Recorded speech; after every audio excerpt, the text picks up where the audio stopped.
Hi, and welcome Soul Tribe to our show today, Sedona Vortex Energy Activations. I have the gorgeous Vishali Shahin. Thank you for joining us today. Thank you. It's really great to be here. Thank you. Uh, and you're all the way over in Sedona. I just want to read your bio. I have talked about you on other shows, but we're finally getting to meet you. So let me just pop the bio. So you grew up in Syracuse in New York, graduating from Syracuse University with a Bachelor of Science in Nursing.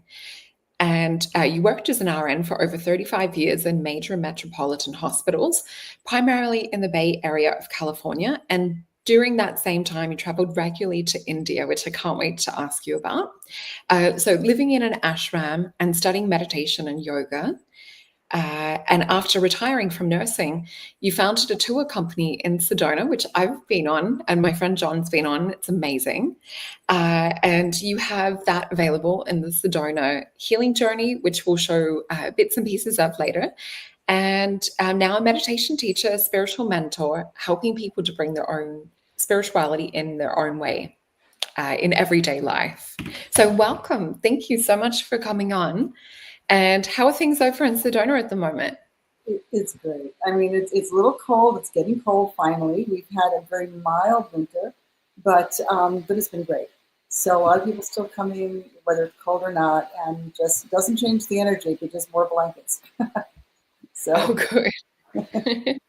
yeah, I Well, think in UK we didn't have all that cold. yeah. And I don't think a lot of people realize just how cold it can get out in the desert because you actually get snow on those beautiful red rocks there, don't you? We do, we do, and we're kind of we're in the middle of like high country and desert, so we're kind of a combination because we do get snow and rain. So technically, we're not fully desert, but we are definitely high country and desert, and so we have a lot of greenery, as you know, and Yeah, yeah, and it's beautiful. it So is. It's absolutely stunning. And I just want to pop your website up on the screen. I've dropped it in the chat so that people will be able to find it as well. So we've got Sedona Healing Journey. And can you just tell people a little bit about what an adventure is like with you? I experienced beautiful stillness and calmness, and it was just so. There was an exercise that you took us through as well that maybe we can talk about. Can you just tell us a little bit more about what you're offering? So when people come on a tour with me, Sedona is known for four major vortex sites. And when people come here, they believe that we only have four vortexes. It was made famous by a psychic who came through here in the 1980s. And it was right around the harmonic convergence where Paige Bryant came through. And she had a download of four places that were very powerful. So she went there, and those became the four famous. Now, they are powerful spots, without a doubt. They really are. And they're huge. Two of them are really big, two of them are fairly small. But that being said, as more and more people came to Sedona, they kept saying, wow, those spots are powerful, but so is this spot, and so is this spot. And so it turned out that we had seven minor vortexes. Well, the Native Americans who have always done work here finally met the New Agers in the 1980s and 90s, and were like, you guys, we don't have four major and seven minor vortexes, you have one, right? So the whole place is energized, no matter where you go. And I like to tell people sometimes I had a girlfriend that came to visit me finally after 10 years of asking her to come. And I thought, yes, I'm going to have a hiking partner. And when she showed up, she couldn't hike. I went, oh, okay.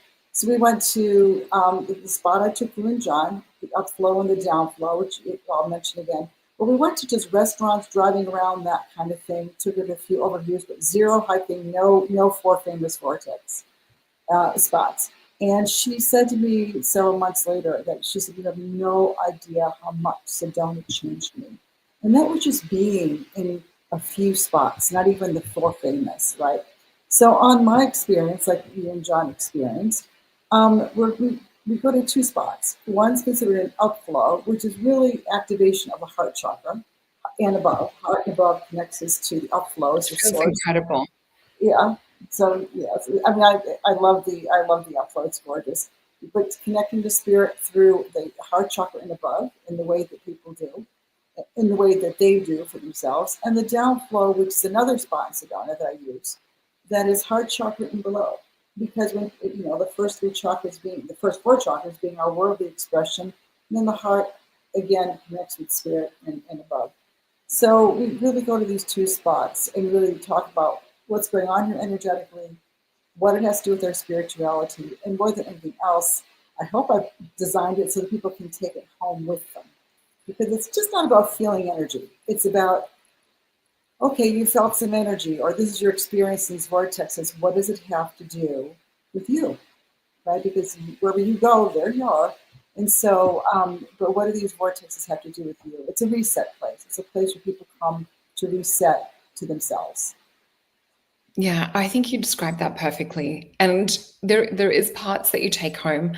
I know some of the wisdom that you dropped while we were there.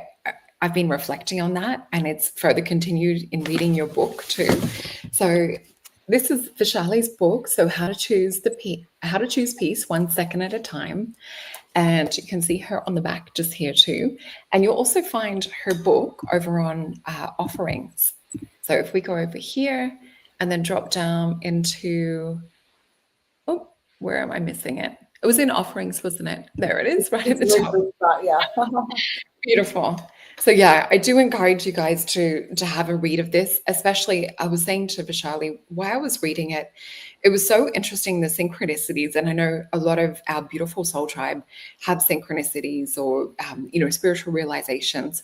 I noticed that each time I got up to like a certain chapter or a certain part, I would have either a client come to me or a friend that was like synchronized whatever they were going through or whatever I was going through. I was like reading about it in the book. So I just feel so lucky to have been gifted your book. And with this, I remember you saying when we were up at the meditation spot, I think it was the second spot, so like the lower part. And I remember you talking about a man that experienced like all of the heart stuff and the joy. Can you maybe share a little bit of an insight into what happened there? Yeah, I was doing my vortex tour uncovering the same information that I still do now, but I have to say that I had a gentleman on my tour that really, he somehow became part of the tour, and he's what I call my quintessential poster child for vortex energy. And I say that because I'm going to describe to you what his experiences were with the upflow and the downflow. But I just want to premise that by saying that a lot of people uh, have a preconceived idea of what they're supposed to be feeling because it's a vortex. So they come to Sedona thinking, well, it's a vortex, so I should be feeling this way or that way. And then they come here and they don't. And they think there's something wrong with them, or there's something wrong with the vortexes, so people say, yes, but I read this article and I said, yes, but who was writing the article? If the person who's reading the article is super sensitive, that person's going to be super sensitive in Sedona, but they're also going to be super sensitive in the middle of Kansas, Tennessee, New York, wherever, anywhere. So they're just sensitive. So we read people's descriptions of the vortexes, and we say, I want that. And the fact is that everybody has an experience on the vortexes, and it's the exercise that I took you to. That's very early, when you were there. But it's really, the truth is right in front of our face, so obvious that we don't always notice it because we have our conditioned mind that's always talking otherwise. So this guy comes in, and he, first of all, he didn't want to be on the tour. And he pretty much said to me, I don't want to be here. So that's how I think he was here. I think he was here with his with his wife, wasn't he? Yeah. With his wife, and I think she kind of dragged him along, and he said, she kind of is making me do this, and I think he was, ready for anything that he would have considered woo-woo, then maybe the sage and the candle. I mean, things that would have been normal to me, but he still felt like, I think he was on edge. When he got was me. I talked about science, I connected some dots, spirituality, the exercise, and he relaxed and he got into it. So in the first spot, his word in his exercise that we did, and his connection to self was majestic. That was his place within himself. I think I might have used the same word. It's hard not when you asked. Right? Yeah. So his word was majestic, and he had a great meditation, and the wife and I were both like, because he was kind of curmudgeon. He was kind of like, I don't want to be here. And I'm like, oh, this is going to be fun. But he relaxed into it, he enjoyed it, and he really had a good time in the upflow. And so then all we did is go from one spot to the next, which is a downflow. Now remember, the downflow hits the heart chakra and below, it activates our worldly stuff. And as soon as we got there, and his wife and I are sitting up, and he's just standing there, and he says really loudly, he says, "I don't like it here." And I'm like, "What?" So I asked him what was going on. Now the man was articulate. He could clearly say to me, "Well, on the first spot," he said, "I was really happy afloat, connecting to self, connecting to who he really is, and he's happy." He said, "In here, in the downflow," he did this honestly, "here, you two dismissing us." And I'm like, holy moly. He said, "You two haven't done anything to me, but I am pissed off." And his wife jumped in and said, "Yeah. And if you were at work, you'd be screaming at your employees." I think she was looking for an opening for a shift for him, and she got it. Because Yeah. when he said that, I realized that especially when she said that, I said, "Oh, he's a rageaholic." All he had to do was go down to the downflow, and what was on his sleeve was rage, and that's how he led his life. So he goes, "This energy came up, not me. You two didn't do anything to me. What am I supposed to do with this?" And he didn't know what to do with it. So I started describing to him the fact that on this planet, every single one of us has a feeling, all of our ego stuff that comes up that we don't like, and we don't like it. So it's like, not me, not me. Oh, it's them. So we blame other cultures, other people, other religions, other, races, anything that moves, we'll blame. And as I'm talking about the how we do the projection. I was talking about projection with him. He's getting it. And he finally says to me, which I thought was pretty brilliant because he was kind of catatonic with his rage this big. He finally said to me, "Well, now what do I do with it?" Which was brilliant. Because if he got the concept of not taking it and throwing it out, what do I do with it? Because there's a lot of people, as we can see the world right now, will not buy into the fact that they have anything to do with their life. It's just happening to them, right? So when when he said, "What am I supposed to do with it now?" I simply got him back into his state of majestic on the first spot to get bigger than the problem and just breathe through it, keeping our attention higher self, not on the ego. And he let it go, and he went like, "Ah," and it released. Now, I'd like to say he let go of all of his rage, and for all of us, it would be just one thing that we do. It's like, bingo, I'm done with my rage. That'd be fantastic. That would be great. But if you let it go once, you can do it again. And if the same issue keeps coming up, you keep letting it go until it's really released. It's not like you haven't released something. It's something is released each time you let it go. But every time we own it, and it's, I'm angry, I'm distraught, and it's their fault, then we've just made the outside world more real to us than the inside world.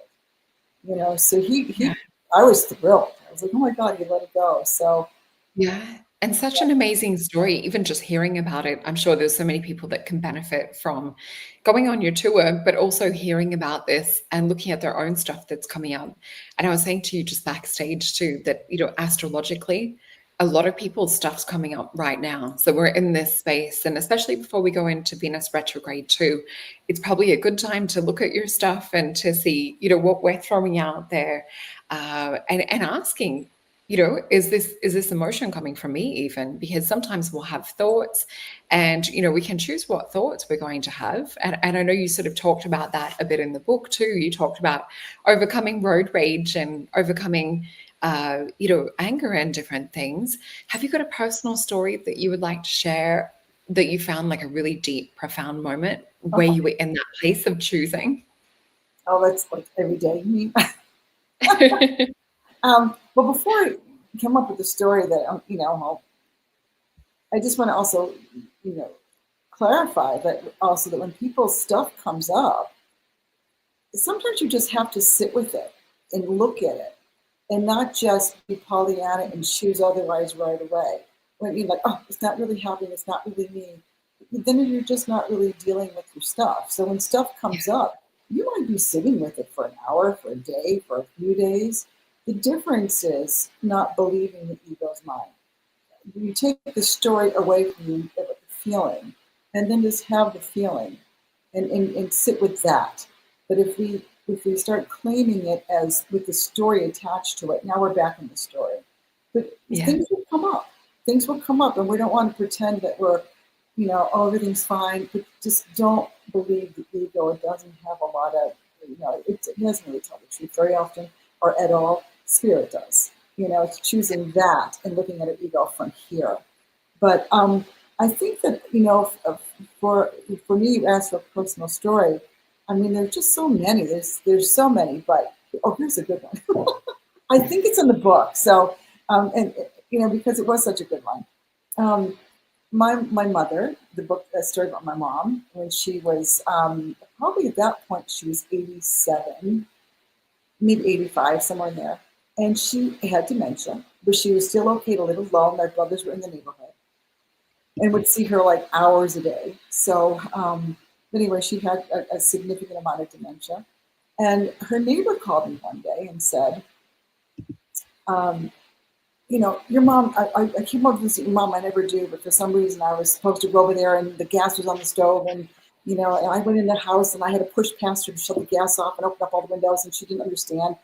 And I went like, wow, thank you for sharing. I'm 2,000 miles away. My brother's like 5 houses down. And so I call him and I said, okay, John, I said, if mom wants to live alone, she has to do it with the microwave and the refrigerator. We're done with the stove. Go over there and shut off the gas. Now, it's a reasonable request. Your 87-year-old mother who is insisting to live alone, and she was a pip, so it's not like you could actually just make her do something. We were watching her closely. He said, no, I'm not going to shut it off. And I went, huh? But she almost killed herself. And he said, but she didn't. And I said, but she could. And he says, I'm not doing it. And I'm like, called my other siblings. They didn't support me. And I'm like, oh my gosh. So for several days, I totally forgot about calling on higher self. I was in this fear of, oh my God, my mom is going to kill herself. And what are we going to do about it, And so I for several days was in this whole story about, it was a lot of stories. Like, oh, you need to tell me I care about my mother more than my siblings. So that ego story was going. And then it went into, well, if my mother dies, it's not on my hands. So the ego's like, I'm blaming my brother. It's on his hands. But I want to see her again and I don't want her to die and all this stuff. So finally, after several hours and days of this, I decided I had to leave Sedona. I had to leave Sedona and go live with my very physically healthy mother because nobody else will take care of her. And this is, so I was planning. I'm like, I don't want to do this. But see, the ego doesn't care if we're happy. It just likes turmoil. And I would be like, okay, I'm leaving. I'm going to pack up. I'm going to leave my business. I'm going to go to my mother's house. And she would like, what are you doing here? I'm not taking care of you. So after several days of this, I just finally heard how much I was in my ego. So it wasn't right away. It was days later. And I finally went, oh my God. And I sat down on the couch and I kind of meekly said a prayer. And I said, okay, I forgot about you for days, by the way. I said, but this is hard. This is about my mom. And I sat there and I got quiet. And when I got quiet, then an inspired idea came through. And it came to get a camera on her stove. And I remember thinking to myself, God, that's brilliant, And so I called my brother back. I have to go through him, and I said, John, I had an idea.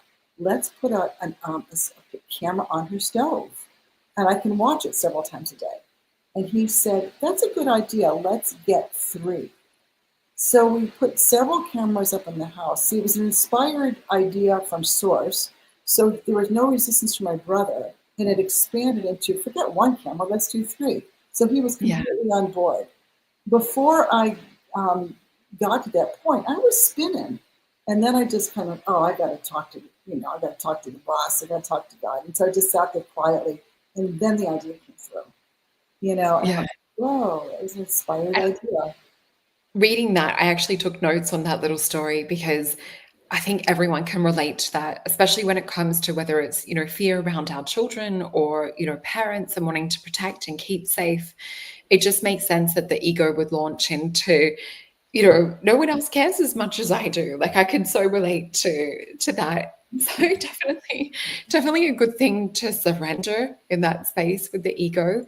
And is there a way that you can help, I guess, work out like what's coming from ego and what's coming in from higher? How do people sort of like find that balance? Well, I actually lovingly name my ego Chatty Cathy. She talks too much. Oh, that's right. I remember her name now. When you were No, telling me the story. and on the tours, I put people through an exercise of imagining they could remove their ego and put it down next to them. It's useful because we identify with the ego. We identify with, I'm upset, I'm angry, I'm worried, I'm concerned, I'm jealous, I'm this, I'm that, when we're not. We're not even that. It's identification with the ego. We're really our higher self. We're really that peaceful place within us that never has a bump in the road. It's completely peaceful. But it's like having two, we all know it's like having two voices in our head. One is very still, quiet intuition comes through and we listen to it. And when we do, we love it. It's quiet, still, and we go, oh, God, that's right. And when we follow that quiet prompting, things work out.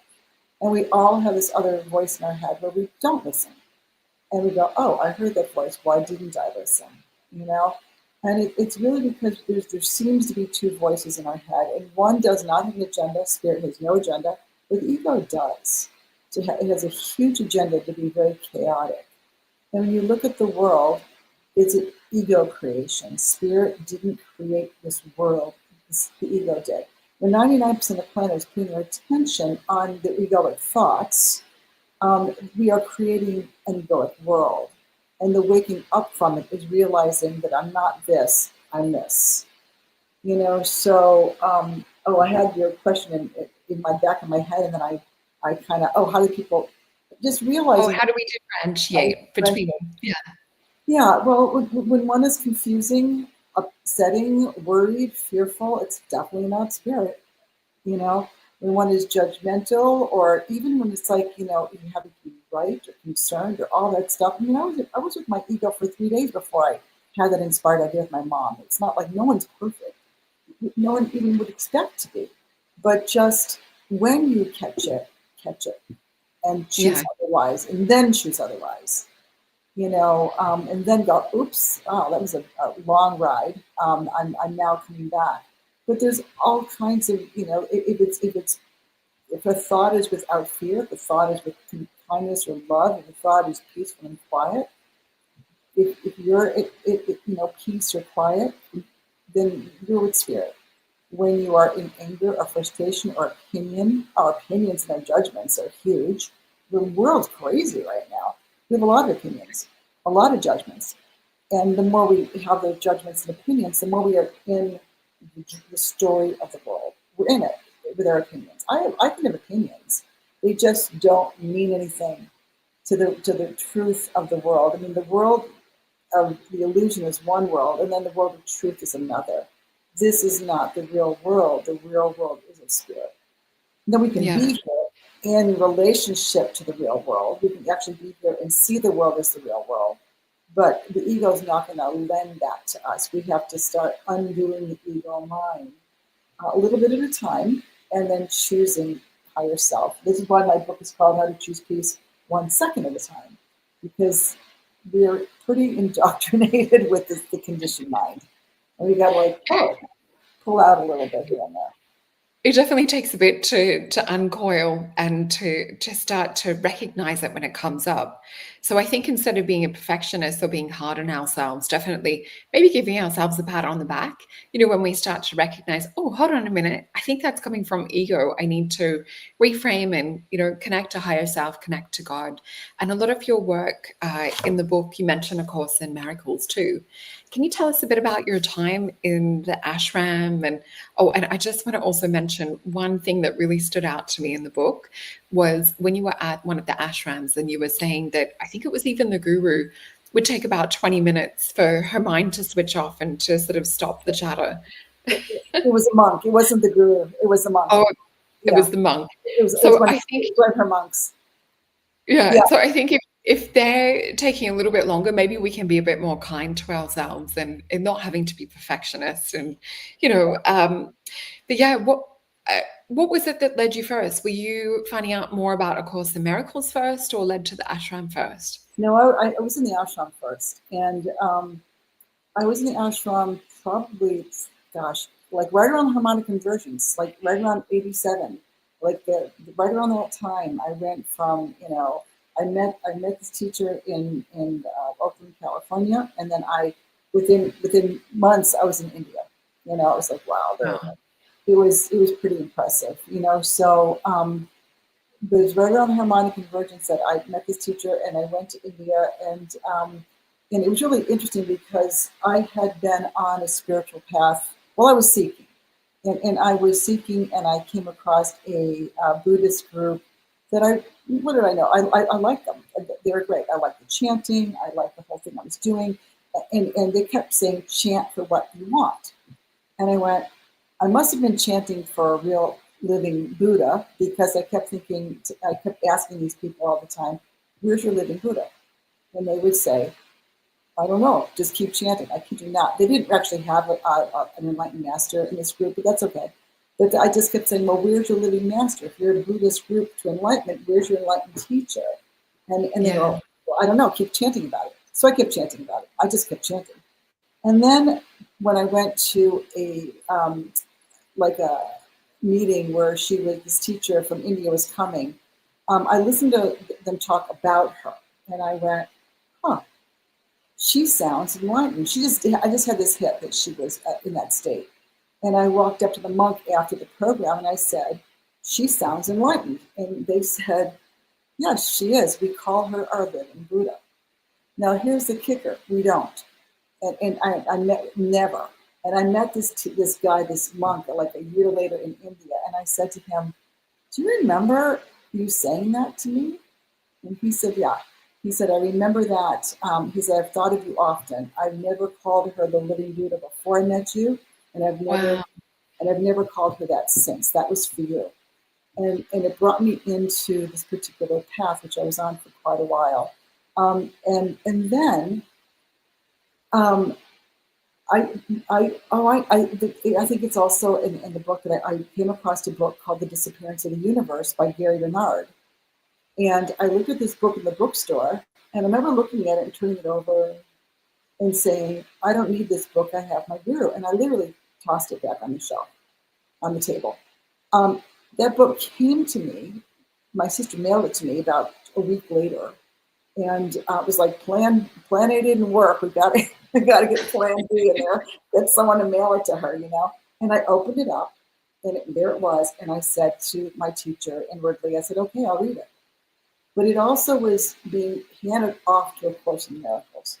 I literally, from that moment on, it was all about A Course, because Gary's books are all about A Course in Miracles. They were like a soft opening to the Course. And so from there, since I think 2006, it's just been about the Course in Miracles. Yeah, which it seems like it's really impacted like your philosophy and even coming and sitting with you at Sedona, it was just there was so much happening at once. It's like you're going through, being in the energy of the vortex and this inner, I don't know how to, there's like an inner stillness that was coming up and just sort of like being able to look at everything and feel, I guess that universal energy flow through at the same time. But I feel like it was parts that I left there that I no longer needed. It was a huge Nice. transformational trip. Yeah. And then other things, I guess, an inner courage or kind of like an inner strength instead of being in softness, actually giving me more direction or like more of a voice to choose. So I felt hugely transformed after coming back from there. And it was one of those things that, you can take yourself out of a place or a situation. But I did notice that I continued to do that inner work when I came back as well. I probably continued for, I would say, a good 2 months afterwards. And I was like, wow, this is interesting. I'm still, working through everything. And was it an unusual thing back in the 80s to sort of like uproot and to go live in an ashram? Because this is before, we had the internet. I remember going to like very esoteric occult bookstores and looking for information like this that just feels like gold. So I can imagine when you're finding, your place and finding the ashram, that might have been a bit like finding some treasure. Well, it was for me, but I was young enough that my parents were concerned, because I think I might have been 31 or 32, at that time, and I I was all on board. Like, I'm going to India, and they're like swooning in the background, like she's in a cult. You know what I mean? They were really concerned because back then too, a lot of people were concerned about their family members being in cults, and I guess there were some cults around it. I mean, when I was in the presence of this teacher, it was 1,000% heart energy. There was nothing cultist about it. It was just like, and it was just like this big pull inward and towards the teachings. And my mother was like freaking out. I think my father probably was too. But she begged me not to go. She's clearly very Roman Catholic, though she was. And she was like, you can't go. Anyway, I went, of course. I'm like, sorry, Mom, but I'm not staying. Thanks for your concern, But I went, much to her chagrin. And all I can say is about a year after I came back from India and continued my life and stuff, she said to me, who knew my mother had a list, she finally admitted, I'm really glad that you went. She said, you're no longer, she had a whole list. And I'm like, I think it was like, that was the most left-handed compliment they ever had. And I'm like, oh, thanks, Mom. And I said, my mother had a list. There's all, but she said, it was really great that she could admit that was a positive transformational experience. Not only for me, but for her, because she had a daughter that she felt that she could now talk with, and I was being kinder to her, more loving to her, that kind of thing. So it was very transformational, really, for the whole family. Yeah. And there's stories in there that you've got, and I love it because you talk through firsthand experience and what it was like, growing up, I guess, in New York, and sort of, you can just imagine taking someone from New York and dropping them in an ashram would be almost like a different universe altogether. So it was interesting hearing stories of when your dad came to visit and to sit with you. And I don't want to give too much away because there's so many little gems that I want you guys to discover for yourself. We are sort of coming closer to the end of our time today, but I want to share with you. Let me just bring up. This was one of the amazing photos that Vishali took of me when we were on the tour, and the energy was just incredible. Now, we did not go to you've got like your map with the vortexes that you get given when you go to the hotels and stores and things in Sedona. You took us to places that I didn't see on the map. And that was what I felt even more blown away and amazed by the energy. And I think it was also, had I had gone on another tour, I don't think I would have got to experience what I felt internally, like with that quietness and stillness. There's something about just the wisdom that you shared while we were there and some of the exercises that you took us through. Can you maybe tell us a little of, and I'll just bring up, I think I've got, this was a fun one. So you can sort of see more into the valley, and you're a great photographer. It was so nice to get some photos. And this was just another place. I think this was Bell Rock, which I went to at a different point. But yeah, can you maybe share some of the exercises that you feel, or one that's really standing out to you, that's really transformative, something that our beautiful audience can do at home or take away from this episode? Yeah, and I have to tell you, it's really interesting because the everything really is us, but we don't always own it. I mean, we'll sometimes own too much of the ego stuff and not enough of who we really are. So I remember one time when I was in India, and this was like, gosh, like decades ago. And it was my first time that someone turned it around on me. And I was looking at a picture of our teacher with one of her monks, and it was an extremely loving picture. And there was just so much love between them and devotion and all of this. And it was just like, and I was just staring at the picture, and a friend walks by, and I said, I love this picture. It's amazing. And she said, yeah, that's, yes. She said, yeah, you're feeling yourself. And I went, it was the first time it turned around. And I went, Wow. wow. And so, really, a lot of times, like you mentioned earlier, people are thinking that they're supposed to be coming to a vortex and feeling something a particular way. And if they're feeling energy moving, I mean, some people are sensitive like that. They will feel energy moving. Most people don't right away, so but really sensitive people will feel like Kundalini energy or movement of some stuff.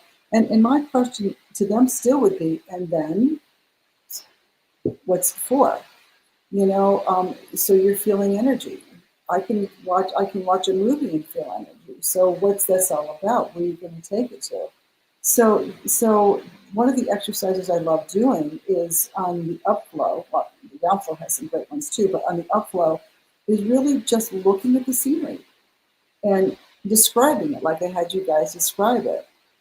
And words come up. I mean, the view there is off the charts, right? It's beautiful, Yeah. it's majestic, it's magnificent, it's mystical, it's magical, and breathtaking, and all those words. That list of adjectives can go on forever.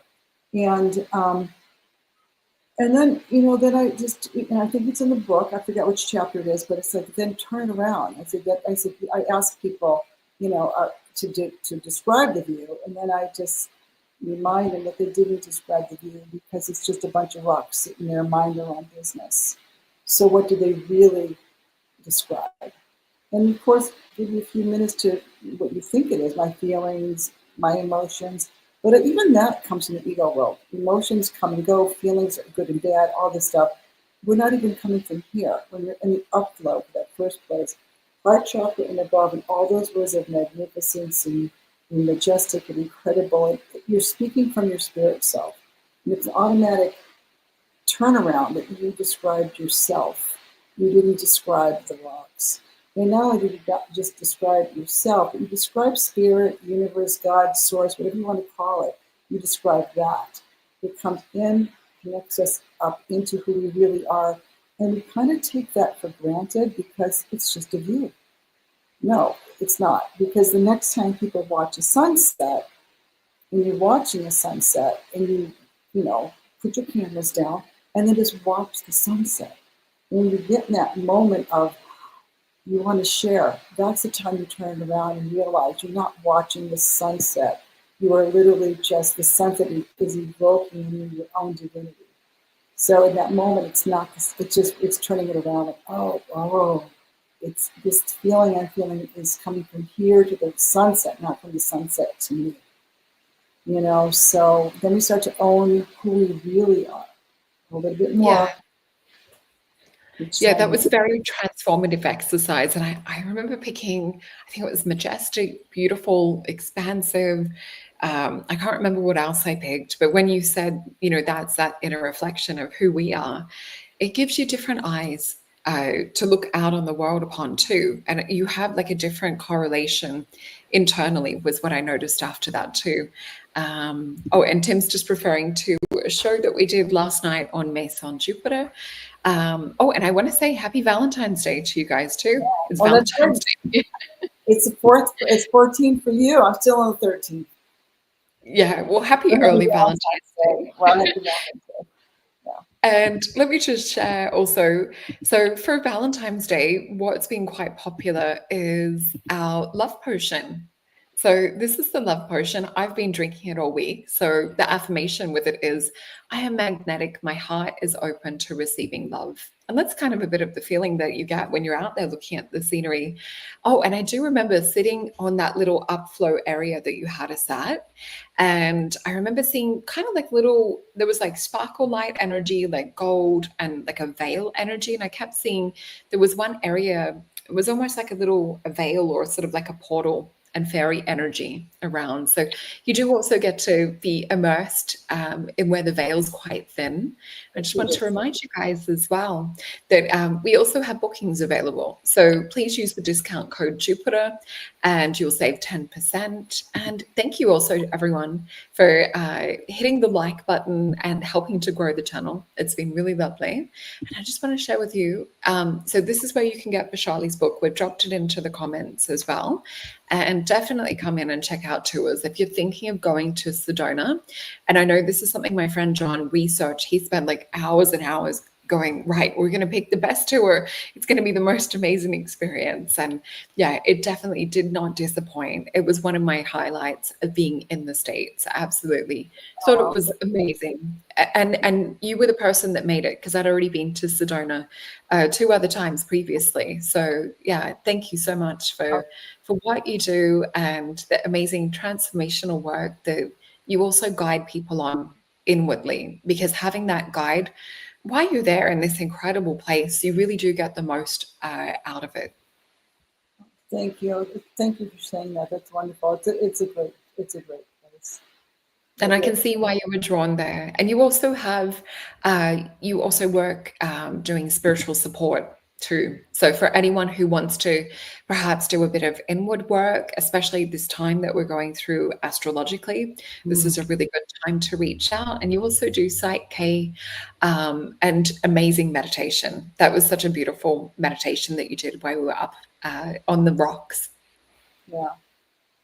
And is there anything that you would like to leave the audience with, maybe like a little story or an insight or some wisdom that you've been getting dropped in lately? Well, just that right now, with the way things are in the world, and it's really bringing stuff up, right? I mean, it's crazy. It's crazy out there.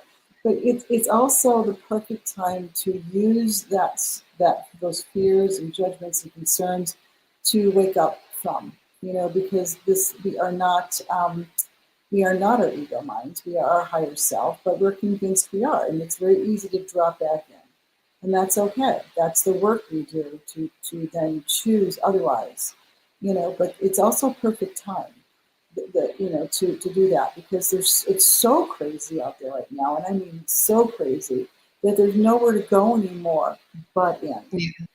I mean, if people are not interested in going in, they're gonna add to the chaos of the planet. Well, have at it, But for those of us who, it's going to happen anyway. But for those of us who are interested in spirituality, we're not going to be perfect, but it is a perfect time to use that stuff that comes up, because there's nowhere else to go anymore but in. And so do the work. One second at a time. I'm really easy on myself. 1 second at a time. And I highly recommend it. It's such a beautiful, this is also, if you've been doing the work for a long time, it's an amazing book too, because it's really good reminders, but it's also, it's a reminder that we don't have to be so perfect, or we don't have to have this perfectionism, that it really is just that 1 second at a time. But it's also a good book to give to those who are new on the path of spirituality as well, to get them to reflect or look at their life from a different lens. So I just want to say thank you so much for coming on the show today. You just have so much wisdom and value, and I'm hoping that there'll be another book. Are you planning on writing anything else? Nothing's percolating yet. But thank you. And thank you so much for choosing my tour and for coming. It was delightful, and I love that picture. It's just, I think you sent it to me. I took a screenshot. Yeah, that was incredible. And it was just, I mean, you can feel it, just the energy in that place. It's incredible. But it was amplified, as I said, like, having gone there before, but it was just a much deeper, more transformative experience with you there guiding and hosting. It was incredible. And the time is right. The time is right for all of us to do that. Yeah. So if you guys are looking for a spiritual tour in Sedona, definitely reach out to Vishali. Or if you can't get over there, definitely read the book and take a bit of that wisdom in your own home. So thank you everyone for joining us, and so lovely reconnecting with you, Vishali. Thank you. Thank you so much. Thank you, everybody. Thank you. Bye. Have a beautiful night. You too.